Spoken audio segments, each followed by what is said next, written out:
Costco barely makes any money selling you anything. Almost every dollar of profit that keeps this company alive doesn't come from the giant cart of groceries you just wheeled out to your car. It comes from a small plastic card sitting in your wallet, one you paid for just to be allowed inside the building.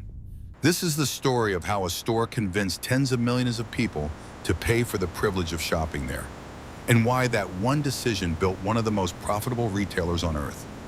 Here's the part almost nobody clocks pushing their cart to the register. Costco's total sales in a recent year came to roughly $250 billion. The membership fees people paid to get in that same year added up to only about $4.8 billion. On paper, that looks like a rounding error, barely 2% of total revenue. But here's the twist. That 2% carries almost no cost to deliver. No manufacturing, no shipping, no shelf space, which means it flows almost straight down to the bottom line.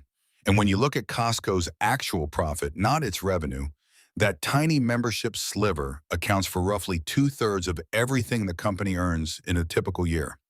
Costco isn't really a retailer that happens to charge membership. It's a membership business that happens to sell groceries.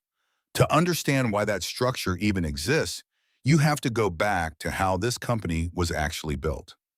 Costco, as we know it today, came from the merger of two rival warehouse chains in the early 1990s, Costco and a company called Price Club, which had pioneered the whole membership warehouse concept back in the late 1970s. Both companies were founded on the same strange bet. Instead of marking products up the normal retail way and pocketing the difference, they would sell almost everything close to cost and make their actual profit from an annual fee charged just to walk in the door. Nobody was fully sure that model would survive contact with the real world. Shoppers weren't used to paying a company just for the right to hand it more money. But it worked, and it worked so well that the merged company eventually adopted the membership-only model as its permanent identity rather than a temporary experiment. It starts with a rule almost no other retailer follows. Costco caps its own greed by policy. No regular item in the store can be marked up more than 14% over what Costco paid for it. Kirkland Signature products, their in-house brand, get a slightly higher cap of 15%. Compare that to a typical department store, which can mark up clothing anywhere from 50 to 100% or more. Costco built a rule into its own operating manual that limits how much money it's allowed to make on the things sitting on the shelf, which raises the obvious question. If they're capping their own profit on every single item in the store, how does the company make any money at all? The answer is the card in your wallet.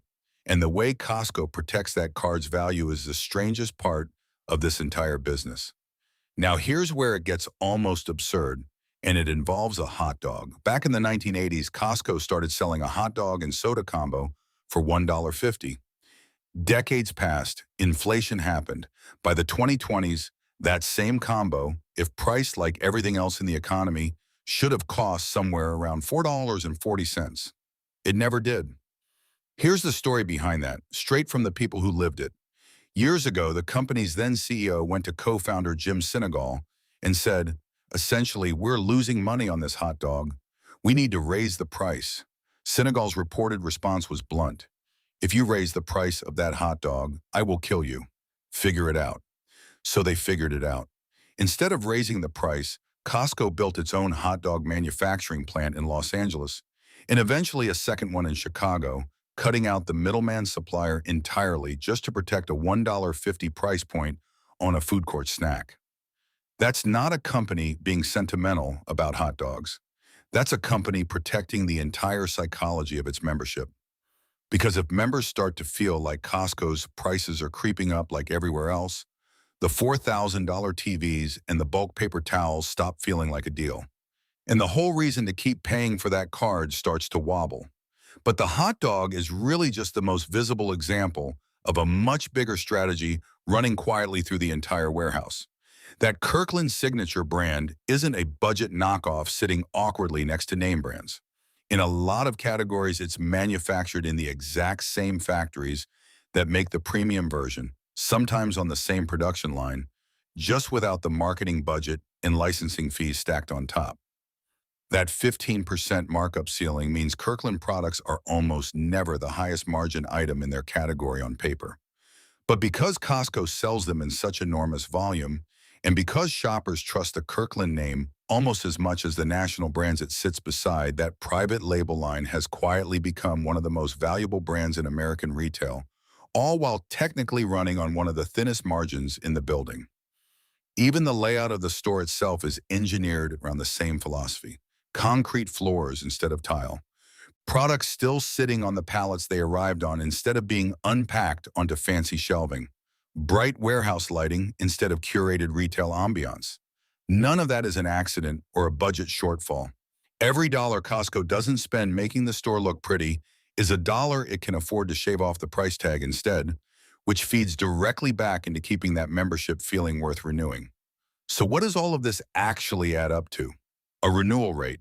More than 90% of Costco members renew their membership every single year, one of the highest customer retention rates in all of retail.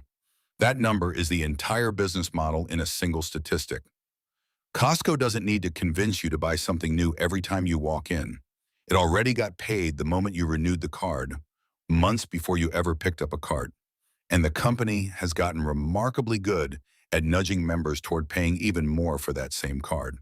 There's a premium tier called Executive Membership, which costs more upfront but pays members back a small percentage of what they spend in the store every year, up to a capped amount. On the surface, that sounds like Costco giving money away. In reality, it locks members even more tightly into the ecosystem, because walking away from Costco now means walking away from rewards you've already partially earned.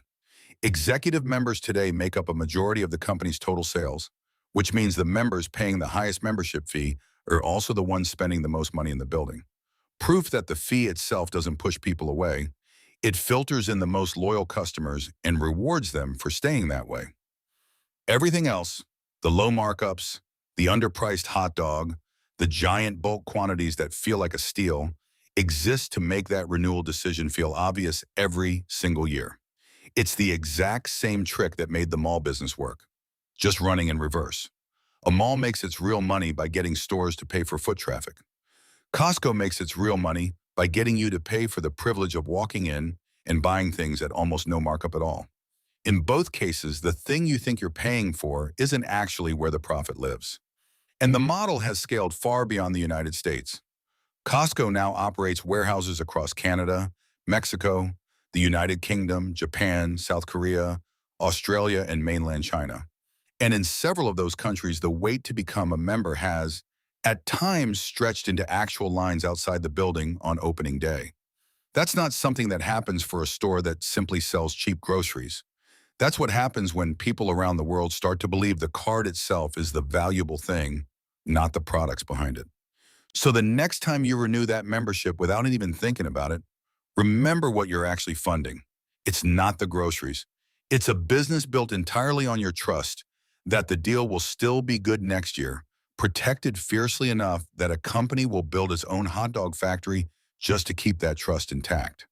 If stories like this fascinate you, hit subscribe, because there's a lot more hiding behind the price tags you walk past every single day.